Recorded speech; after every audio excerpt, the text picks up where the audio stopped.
Hello viewers, Pandian store new promo ரொம்ப கவலையோடு இருந்துட்டு இருக்காங்க மீனா. ஏன்னா அவங்களுடைய அப்பா அந்த ஃபங்க்ஷனில் ரொம்பவே அசிங்கமாக மீனாவை பேசியிருப்பாங்க. அதெல்லாம் கேட்கும் போது ரொம்பவே கவலையோடு இருக்காங்க. மீனா ஃபீல் பண்ணாது, எப்படி அது என்னால் கவலைப்படாத இருக்க முடியும்? பார்த்தீங்கல்ல என் அப்பா எந்த அளவுக்கு என்ன பேசுறாருட்டு, அவர் தரக்குறைவாக பேசிட்டு இருக்காரு என்ன அப்படின்ட்டுலாம் சொல்லிட்டு இருக்காங்க. அது இல்லாத என் மேலே அவர் கொஞ்சம் கூட இதுன்றதே இல்லை அப்படின்ட்டுலாம் ஃபீல் பண்ணிட்டு இருப்பாங்க. இங்கே பாருமா, எல்லாமே சரியாகட்டும் சரியா? நீ ஏன் இந்த அளவுக்கு ஃபீல் பண்ணிட்டு இருக்க? நீ மனசை தளர விடாது சரியா? எல்லாமே ஒரு நாள் இல்லை ஒரு நாள் சரியாகிடும் மீனானுவாங்க. கண்டிப்பாக உன் அப்பா உன்னை மனசார ஏற்றுப்பாங்க. அந்த நாள் வரும். நீ இப்படி எல்லாம் ஃபீல் பண்ணிட்டு இருக்காதுமா. நீ ஃபீல் பண்ணுறது உண்மையிலே எனக்கு கஷ்டமாக இருக்குது அப்படின்ட்டுலாம் சொல்லி கவலையோடு இருந்துட்டு இருக்காங்க. அதுக்கப்புறமா பாண்டியன் இங்கே பாரு மீனா, எதுக்கு இவ்வளோ ஃபீல் பண்ணிட்டு இருக்க?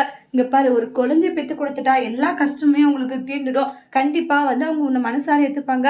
நீங்கள் ஃபஸ்ட்டு குழந்தைக்கு பிளான் பண்ணுங்க அப்படின்ட்டு கோமதியுமே சொல்லிட்டு இருக்காங்க. அப்புறமா மீனா ரூமில் வருத்தப்பட்டு இருக்கும் போது செந்தில் இருந்துட்டு அவங்க சொல்கிறத சரி மீனா, கண்டிப்பாக நான் ஒரு கவர்மெண்ட் உத்தியோகம் வாங்குவேன். வாங்கிட்டு உன் அப்பா அம்மா என்னை பெருமையை நினைக்கிற அளவுக்கு வாழ்ந்து காட்டுவோம் மீனா. இது கண்டிப்பாக நடக்கும். அல்லாது மீனா நான் இருக்கேன் அப்படின்னு சமாதானப்படுத்துகிறாங்க. இந்த இடத்துல மீனாவுடைய அப்பா வீட்டுக்கு வந்தோடனே அவங்களுடைய ஒய்ஃப் நம்ம பொண்ணுக்கிட்ட இப்படி நடந்துக்கிறீங்க பாவம் அவன் பயங்கர சண்டை போடுறாங்க. அதோடு இந்த பிரமவை முடிச்சிருக்காங்க. தேங்க்யூ.